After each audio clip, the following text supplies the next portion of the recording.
The gates closed behind him with a metallic groan that seemed to echo through his bones. Daniel Hale stood still for a moment, breathing in the cold, recycled air of Santa Verena Correctional Facility. His new assignment, his new beginning, or so he kept telling himself.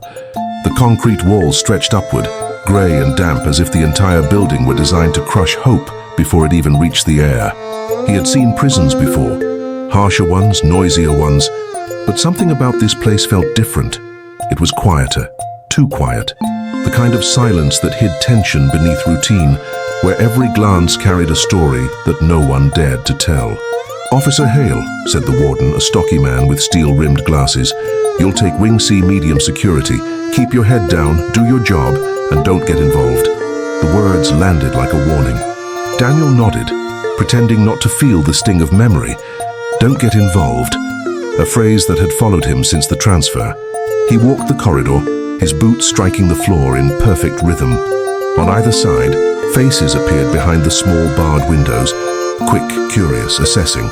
Some smiled, some whispered, but most just stared. Daniel's hand brushed the baton at his belt, not from fear, but habit. The rules were simple: distance, order, control. That was what kept everyone alive here. That, and the illusion that the system worked. The other guards were older, tired men who spoke in low tones, trading rumors like cigarettes. Daniel caught fragments about a fight last week, a lockdown, a transfer gone wrong. None of it mattered.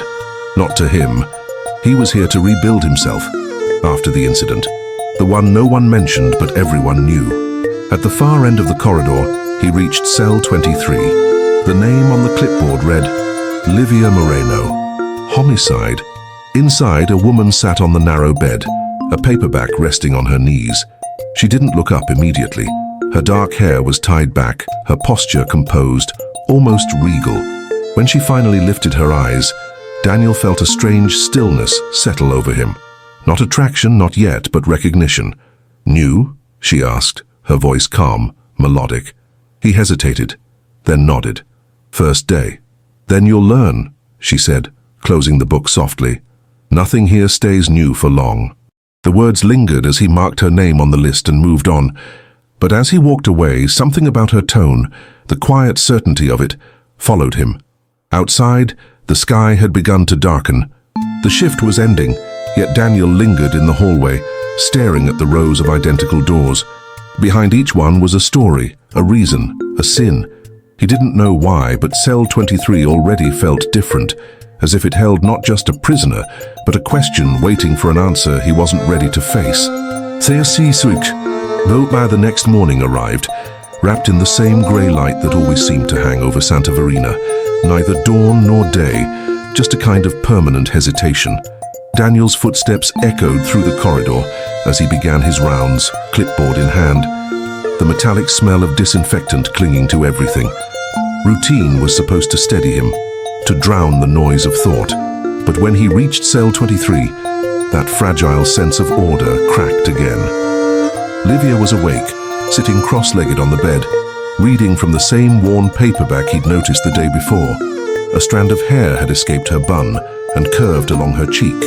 When she looked up, her eyes found his immediately, not in curiosity, but in knowing.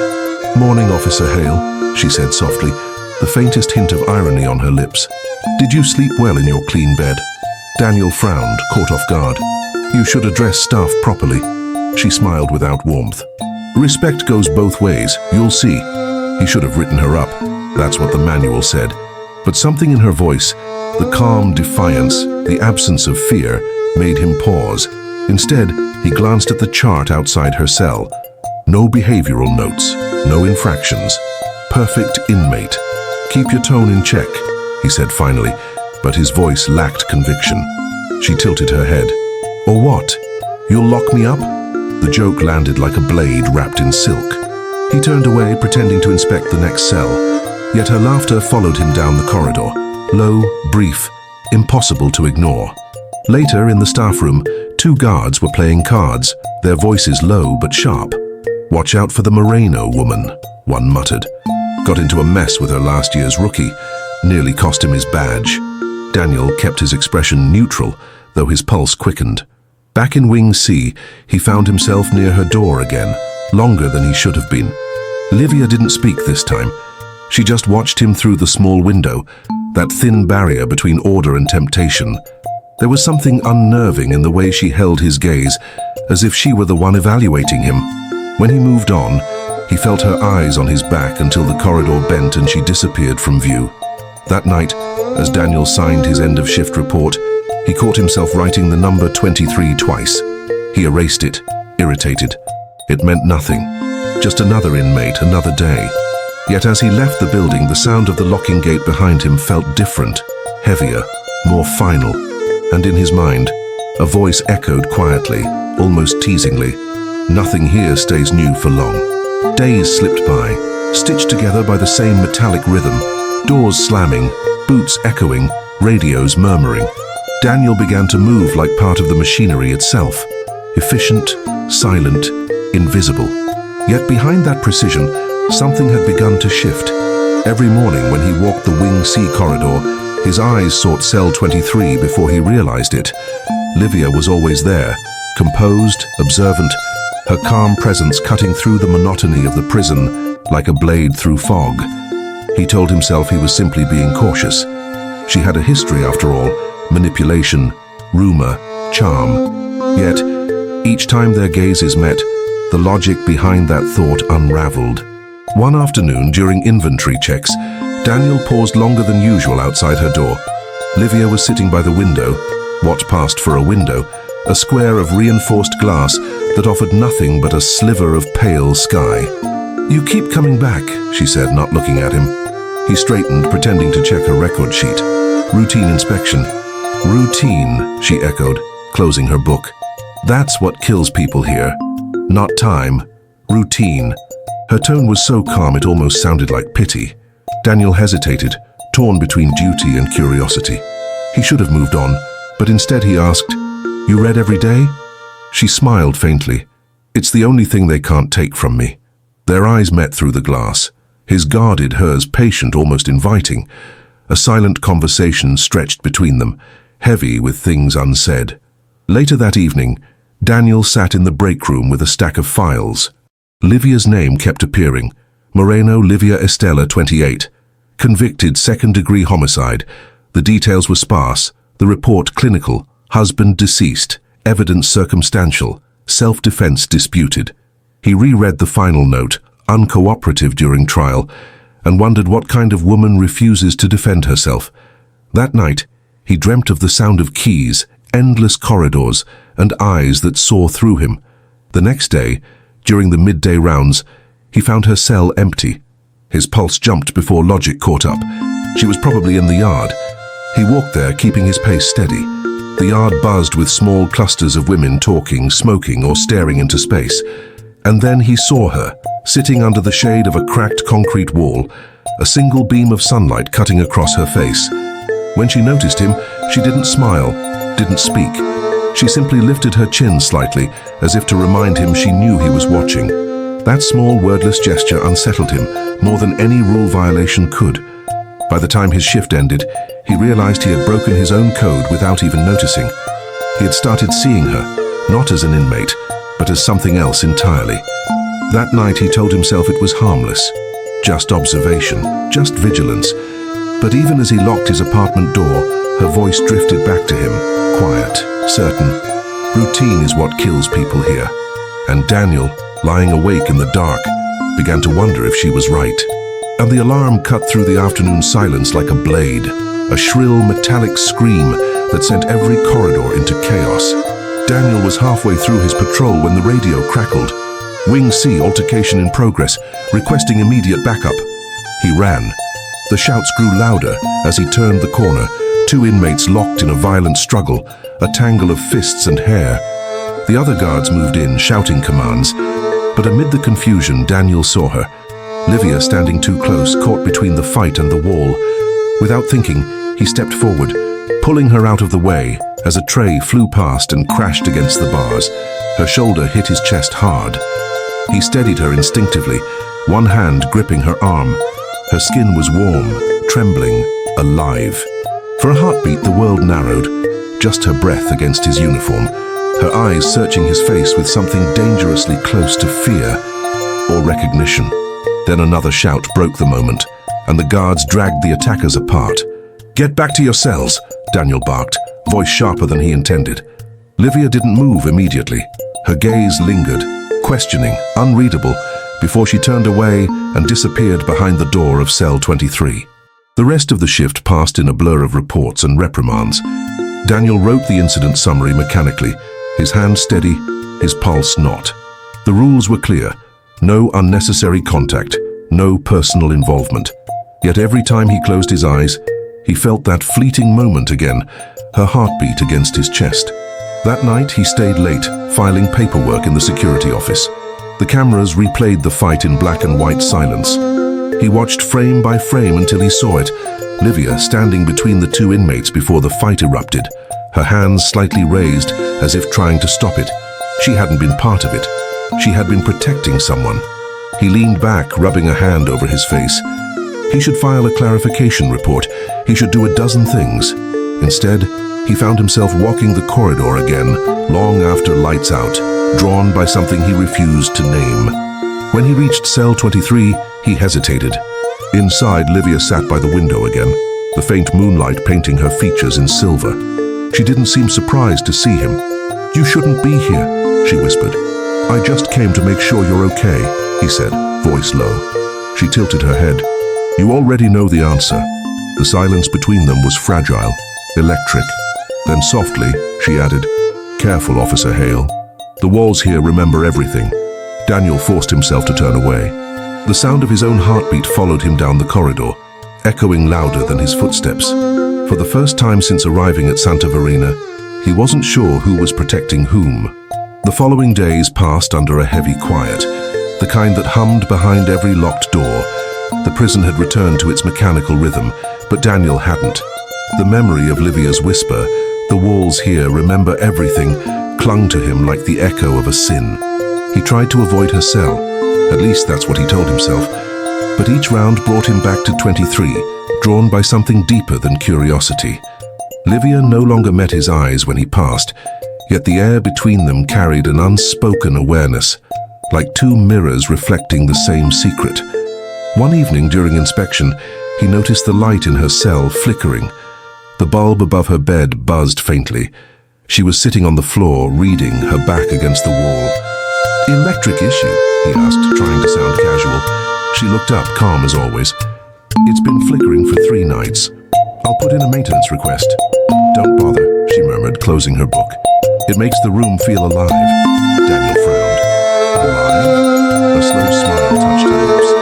"The silence here kills more than loneliness ever could. The flicker reminds me I still exist." He wanted to ask why she said things that stayed lodged in his mind for hours afterward. Instead, he simply nodded and stepped closer, checking the bulb. For a brief second, she was near enough that he could smell the faint trace of soap and paper, the scent of someone who had learned to make peace with small things. "Why are you here, Livia?" he asked quietly, before realizing the question had escaped. She regarded him with that same patient calm. "I killed my husband," she said, almost gently. The honesty of it struck him harder than the words. No denial, no defense, just the bare, cold truth. Daniel searched her expression for remorse, but found only exhaustion. "The file says it wasn't self-defense. The file says what they wanted to see," she replied. The truth didn't fit their version. For a moment, neither spoke. The hum of the faulty light filled the silence. Then, without looking at him, she asked, "Why did they transfer you here?" The question caught him off guard. "You've been reading my file. People talk," she said simply. "They say you made a mistake. Someone got hurt." Daniel's jaw tightened. "You shouldn't believe everything you hear." She tilted her head, her eyes softer now. "Maybe, but you carry guilt, like it's part of your uniform." Her words hit too close. He stepped back, the space between them thick with what neither dared to say. As he turned to leave, Livia's voice followed him, low and steady. "Don't let this place turn you into one of them." He didn't answer. The corridor swallowed his footsteps, but her words clung to him long after he locked the door behind him. That night, as rain tapped softly against his window, Daniel realized something had shifted, not just in the air between them, but inside him. Wackington rumors spread through Santa Verena like smoke. Invisible at first, then choking.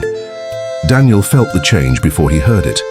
Conversation stopped when he entered a room. The other guards' eyes lingered too long, their jokes edged with something sharp. "Careful, Hale," Officer Briggs muttered one morning, leaning against the coffee machine. "You spend too much time in C-Wing, people start talking, especially about her." Daniel didn't answer. He focused on stirring his coffee, though his pulse quickened. He knew what her meant. Livia Moreno. Cell 23. The woman whose silence had become the loudest sound in his mind. That afternoon, he passed her cell during routine inspection. Livia was writing something on a scrap of paper, her posture relaxed but alert, as if she felt him before she saw him. "You're being watched," she said softly, without lifting her eyes. He froze. "By whom?" "Everyone," she replied. That's what happens when two people pretend they're invisible. The words landed like a confession disguised as a warning. Daniel stepped closer, lowering his voice. "You should be careful what you say. And you should be careful what you feel," she countered. For a moment, the air between them thickened, heavy with truth neither dared to name. That evening, the warden called him in. The office smelled of old coffee and authority. "Hale," the man began, adjusting his glasses, "I've had reports you've been spending excessive time in Wing C. Personal interest isn't part of your job description." Daniel kept his face neutral. "Just doing my rounds, sir." "Good," the warden said, voice tightening. "Keep it that way. Santa Verena doesn't forgive mistakes." As he left the office, Daniel's chest burned with a mixture of anger and shame. He'd done nothing wrong, not yet. But the line between thought and action had begun to blur, and he could feel it tightening around his throat. When he reached cell 23 again, Livia was standing by the bars, her expression unreadable. "They warned you," she said. "How do you know?" "I told you," she whispered. "The walls listen." He looked at her, really looked. She was calm, almost serene, as if the threat outside her door meant nothing. And in that moment, Daniel realized something that terrified him more than the rumors. She wasn't afraid of being caught. He was. As he turned to leave, her voice followed him once more, low, deliberate. "You can't win a game you don't admit you're playing, Officer Hale." That night, lying in the dark, Daniel finally understood what she meant. It wasn't about control, it never had been. It was about who would break first. And the storm came without warning. By late afternoon, thunder rolled over the valley, and the prison lights flickered like dying stars. The guards moved quickly, checking generators and securing the wings, but everyone knew Santa Verena's wiring was as old as its sins. When the blackout hit, it was absolute. Thick darkness swallowing every corridor. For a heartbeat, there was silence. Then came the clatter of voices, metal against metal, the distant hum of panic. Daniel's flashlight cut through the dark as he made his way toward Wing C. The air was heavy, humid, carrying the scent of rust and fear. He could hear the inmates shouting, some mocking, some scared. "Stay calm," he barked. "Generators will be back in a few minutes." But his voice sounded small against the black. As he turned the final corner, the beam of light found cell 23, its door slightly ajar. His breath caught. That door was never open. He rushed forward, heart pounding. Inside, Livia stood near the window, her figure traced faintly by the lightning flashing outside. She didn't look surprised to see him. "You shouldn't be out of your cell," he said, his voice low but sharp. "It opened when the lights went," she replied, calm as if it were nothing. "I didn't move. I just waited." He stepped closer, the flashlight trembling in his hand. "You could have run." "And go where?" she asked softly. "Some cages are larger, that's all." Lightning flashed again, illuminating her face, pale, unreadable, beautiful in its stillness. He wanted to say something, anything, but words wouldn't come. Instead, she reached for his hand, slow, deliberate, and pressed it against her chest. Her heartbeat pulsed beneath his fingers, steady and real. "This is what you're afraid of," she whispered, "that I make you feel alive." Daniel froze. Every rule, every line he'd sworn to uphold, collapsed beneath that single touch. He didn't know who moved first, only that their lips met in the dark. Brief, desperate, tasting of fear and thunder. For a moment, the world outside the cell ceased to exist. Then the emergency lights blinked on, harsh, sterile white flooding the hallways. They broke apart instantly. Daniel's breath came unevenly. "This never happened," he said, more to himself than to her. Livia's voice was calm, almost tender. "Everything that happens in the dark still leaves a mark, Daniel." He stepped back, the sound of her name on her lips pulling him apart from the inside. When he locked the door, his hands shook. Down the corridor, the lights flickered again, humming back to life, restoring order, or at least the illusion of it. But Daniel knew something fundamental had shifted. The prison was the same, the rules unchanged. Only he was different now, and no amount of light could erase what the dark had revealed. Dausian account of the days that followed blurred together, stitched by guilt and longing. Daniel moved through his shifts like a ghost, silent, mechanical, haunted. Every time he passed cell 23, his chest tightened. Livia never spoke again of that night. She didn't have to. Her eyes said everything. He tried to bury it, the kiss, the touch, the tremor of her heartbeat under his palm. But the memory pulsed beneath his skin like a secret wound. Each routine task became a lie. Each report, a performance. He had crossed the line and there was no uncrossing it. That morning, he was assigned to assist with case audits, prisoner files, parole reports, documentation. A cruel twist of irony. Livia's name appeared halfway through the stack. Moreno, Livia Estella.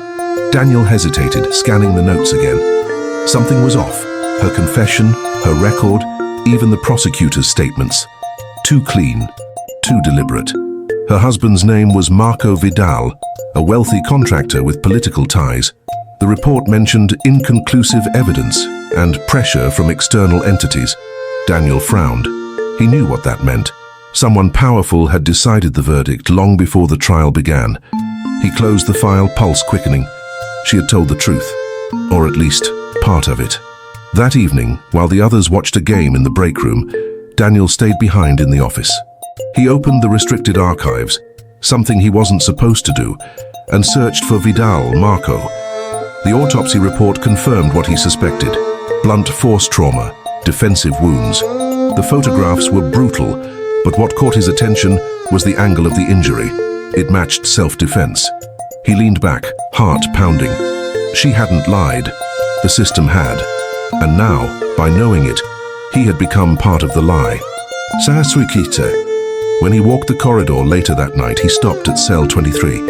Livia sat on the floor, sketching lines with a pencil on a torn page. The sound of graphite against paper filled the silence. "You shouldn't be here," she said softly without looking up.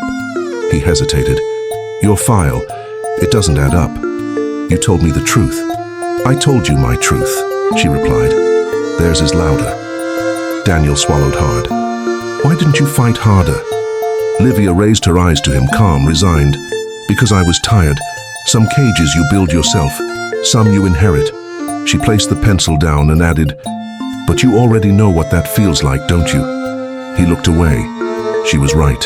The guilt of his past transfer still shadowed him. The rookie mistake, the inmate death that wasn't supposed to happen, the silence that followed. He had carried it like a chain ever since. "I'm not like them," he muttered. Her gaze softened, though her voice did not. "No, you're worse, you care." The words cut deeper than accusation. They felt like truth. He stepped closer, lowering his voice. "If there's a way to reopen your case..." She shook her head. "Don't," she said sharply. "If you try to save me, they'll destroy you. That's how this place works. It eats the ones who still feel."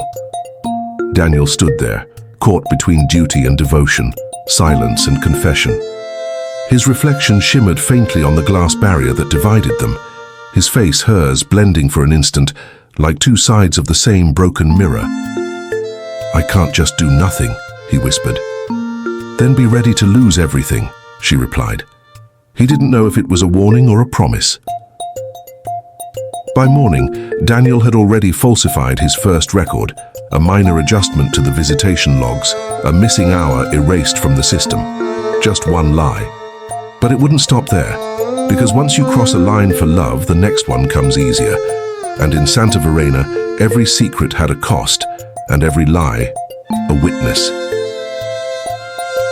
The rumor started as a whisper, faint, harmless, like all dangers do.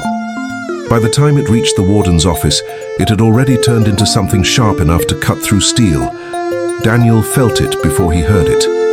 The shift in how others looked at him. The sudden silence when he entered a room. The smirk that lingered too long on Briggs's face. He had grown used to lying, tiny, careful edits in the system that allowed him extra time on his rounds, stolen moments outside cell 23. But the walls had eyes, just as Livia had warned, and now they were staring back. That morning, the warden called him in. The door clicked shut behind him with a finality that made his throat dry. "Officer Hale," the warden said, voice cold as marble. "We've received a report.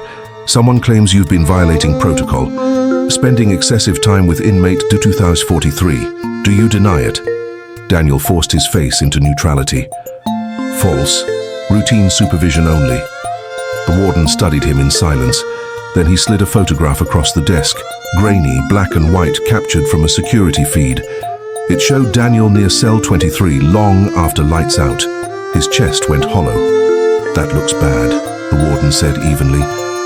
"Now you'll write me a full statement explaining why." Daniel's mind raced. Excuses, explanations, half-truths, none strong enough to hide what he felt. "Sir, it's a misunderstanding." "Stop!" The warden's tone was final. "You're suspended pending investigation. Turn in your badge and key." The words fell like a sentence. He left the office in silence, the metal of his badge cold in his palm.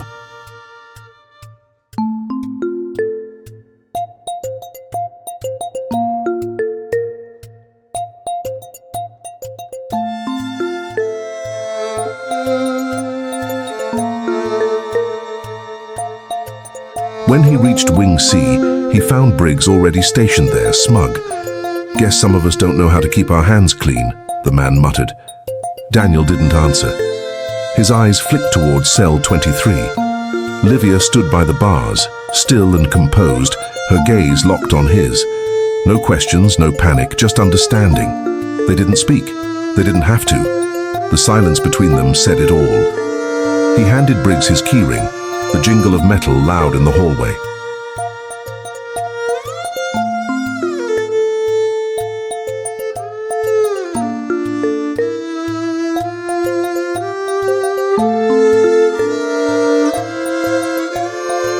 For a moment, his hand brushed the bars of her cell, the last time he would feel their cold weight. Livia's lips parted slightly. "They found out," she whispered. Daniel nodded once. "I know.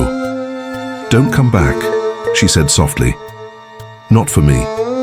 He hesitated, but she turned away before he could answer. As he walked down the corridor, the lights above flickered again, that familiar hum of failing power.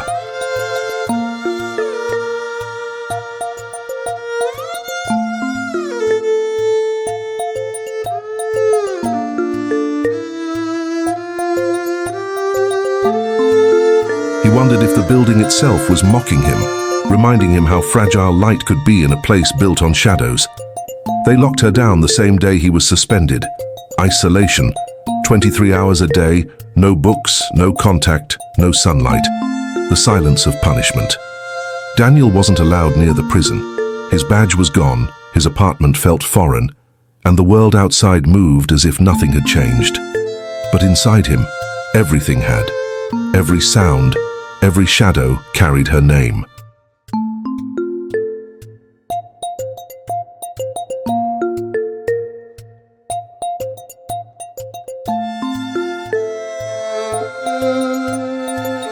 He couldn't let it end like that. Erased, rewritten as a scandal in someone else's report. So he found a way. Through an old friend still working in maintenance, he slipped a message through the system, a folded note, tucked into a meal tray bound for Wing C. He didn't expect an answer. He didn't even know if it would reach her. But 3 days later, one came back. The handwriting was neat, deliberate, her voice echoing in every line. "You shouldn't have written, Daniel."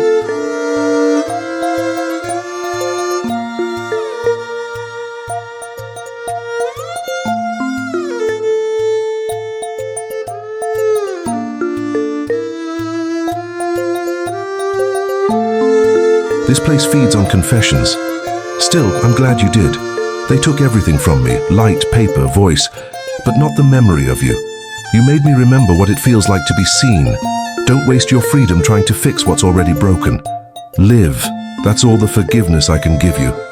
He read it over and over until the words blurred.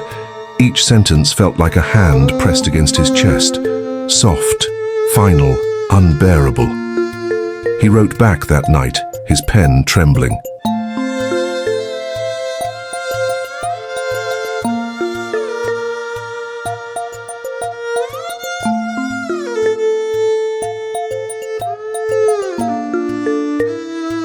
They can take my job, my name, my life if they want, but not what I found here. You were never the crime, Livia. You were the reason I could stand inside those walls and still breathe. Days turned into weeks. The letters kept coming, brief, hidden inside meal trays or tucked beneath folded laundry. Sometimes just a sentence, sometimes a memory. They built their own world between the cracks of concrete and ink. Until one day, his message came back unopened.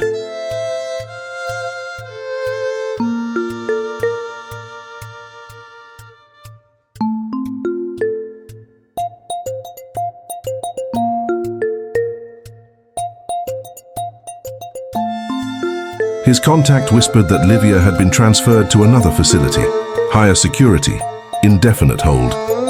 No explanation. Daniel sat in his dark apartment, the last letter trembling in his hand. He lit a match and watched the flame catch the paper's edge. It curled and blackened, words dissolving into smoke. He whispered as it burned, "I'll find you." The flame flared once, then died. Outside, the city lights flickered, brief, fragile, like the heartbeat of a dying star.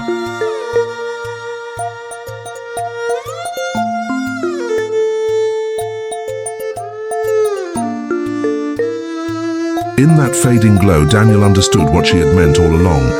The walls didn't just hold prisoners, they kept love alive by trapping it where it could never survive. And now, without her, he was the one serving the sentence. It began with a rumor, the kind that spread like static across the prison's radios. Someone's planning a breakout. No names, no details, just whispers bouncing through corridors and wires. Daniel wasn't supposed to hear it.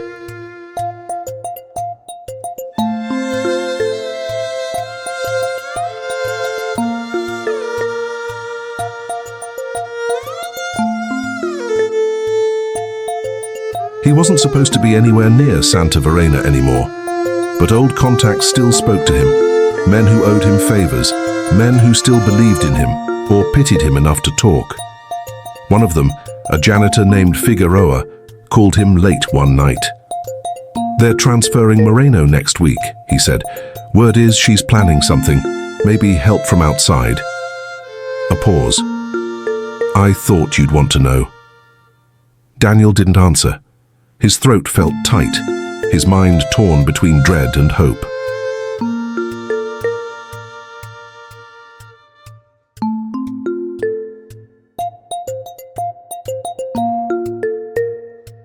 If she was trying to run, she'd never make it. Santa Verena didn't let people vanish. It consumed them. But he couldn't just watch from afar. He drove through the night, headlights slicing the fog like blades. The closer he got, the stronger the pull became. A magnetic force dragging him back to the place that had already destroyed him once. He parked near the ridge, where the prison lights glowed faintly in the valley below.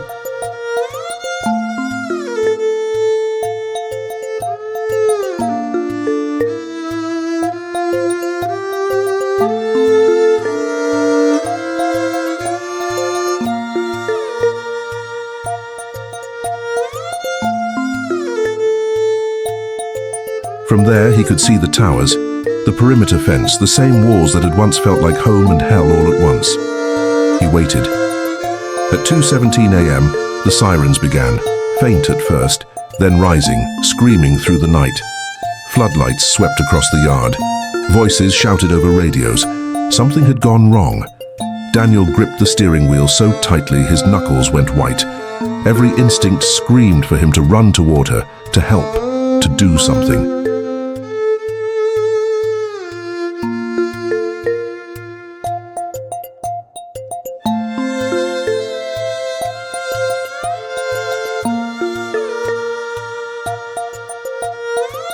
But reason, or fear, held him still. Minutes passed. The sirens quieted. Silence fell again, heavy and final. He didn't need a report to know. He could already feel it. The same hollow ache he'd known once before. When the news broke the next day, it was brief. Attempted escape. One inmate injured during recapture. Transfer to maximum security pending investigation. Her name wasn't mentioned. It didn't have to be. Daniel turned off the television.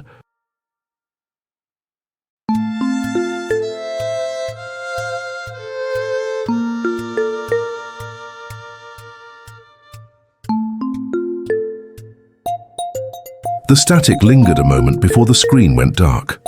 For a long time he just sat there, hands trembling, the echo of sirens still screaming in his mind. And for the first time, he realized he wasn't free either.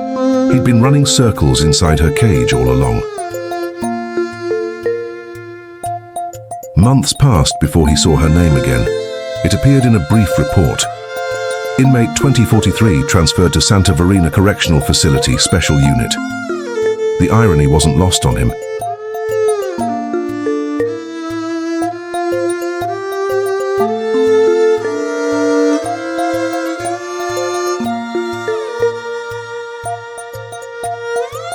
The same place, the same walls. But this time, Daniel wasn't the one holding the keys. He had been sentenced for obstruction of justice, falsifying records, and aiding an inmate. 2 years. Enough time for the system to decide that redemption meant confinement. The cell was small, silent, familiar, silent.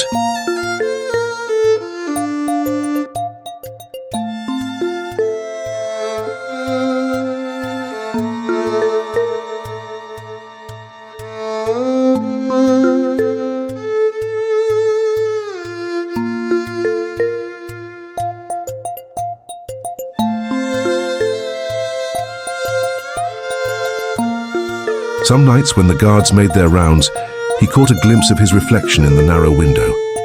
Not the officer who once walked these halls, but the man who had finally become what he'd tried to save. Weeks turned into monotony. He didn't expect to see her again, not here, not ever. Then one grey morning, a guard slid an envelope through the slot in his door. No name, no stamp, just a single folded page. He hesitated before opening it. The handwriting was unmistakable.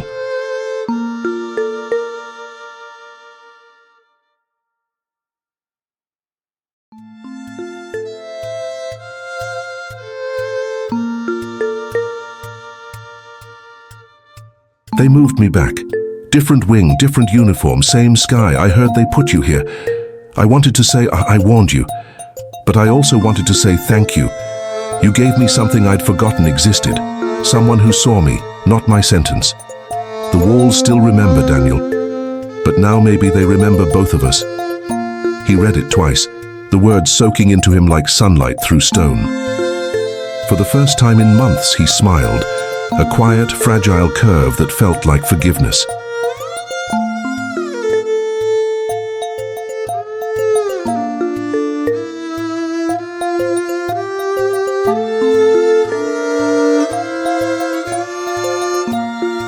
He folded the letter carefully and placed it beneath his mattress. Then he sat on the edge of the bed and looked toward the small window high above. A pale beam of light filtered through the bars, dust floating in its path.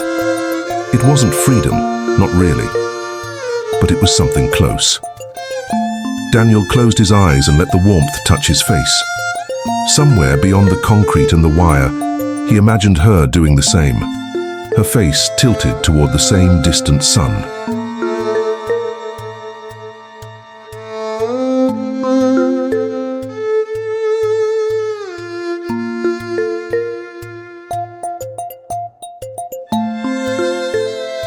And in that moment, for the first time since Santa Verena had swallowed them both, he understood what she'd meant all along. Freedom wasn't the absence of walls. It was finding a light bright enough to shine through them. In the cold corridors of Santa Verena prison, where silence has teeth and the walls never forget, Officer Daniel Hale believes discipline is the only thing keeping him human.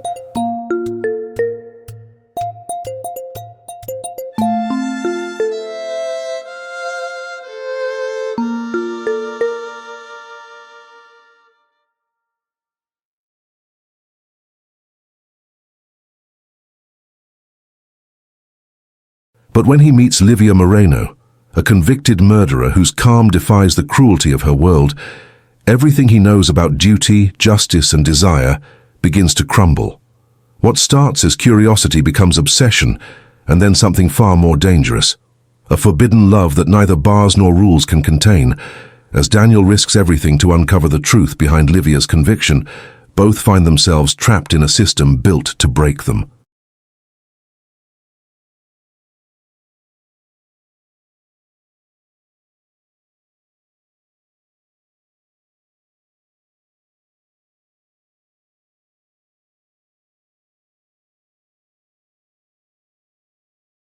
In a world where compassion is a crime and freedom is an illusion, A Light Behind Bars is a haunting tale of redemption, desire, and the price of being seen. Because sometimes the brightest light is the one that burns behind the darkest walls,